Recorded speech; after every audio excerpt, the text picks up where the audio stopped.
The family of an Oldham County teenager is trying to save families from their heartbreak after a 16-year-old was killed by a wrong-way driver. Lily's Law would be named for Lily Fairfield, who was killed in November on Highway 42.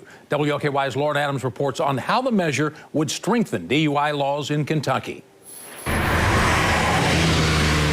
It was a horrific crash on this stretch of Highway 42 in Oldham County last November.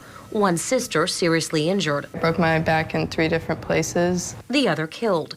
Lily Fairfield was on her way to school that morning. She was just 16. She was making plans to what she wanted to do, where she wanted to go to school, and that's not going to happen.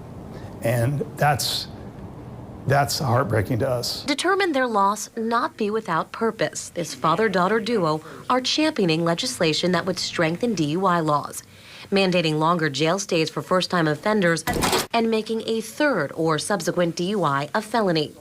The wrong-way driver that hit the sisters that morning, Teresa Devine, was actually on her way to court to answer to a DUI charge. She had a lengthy criminal record and multiple probation violations. It doesn't compute with me how the laws currently are not stringent enough to keep people off the street for at least a few hours. And it doesn't, I don't understand, but you know what? I'm going to. In fact, according to arrest records, when Devine got that DUI in Metro Louisville 3 days before, officers said her eyes were glassy, her speech was slurred, and she admitted to taking a narcotic. Even still, she didn't stay in jail. In fact, she didn't even get a bond, and that's due in part to Kentucky's release laws. And that's something the Fairfields want to change. Why was this woman's risk low enough that she was let out the way that she was?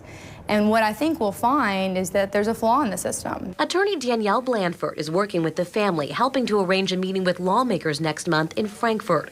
Zoe plans to speak out on behalf of her little sister. Instead of thinking my sister's gone, I want to use that pain and that hurt to drive it towards something that would honor her and something that would make her proud. And Mark Fairfield promises that Lily's Law will happen. This doesn't have to be fixed tomorrow, but it's going to be fixed. Lauren Adams, WLKY News. In late November, Teresa Devine pleaded guilty to that November 7th DUI, but won't have to go to jail if she stays out of trouble for 2 years. She has not yet been charged in connection to that November 10th crash, which killed Lily Fairfield. Police are still waiting for toxicology reports.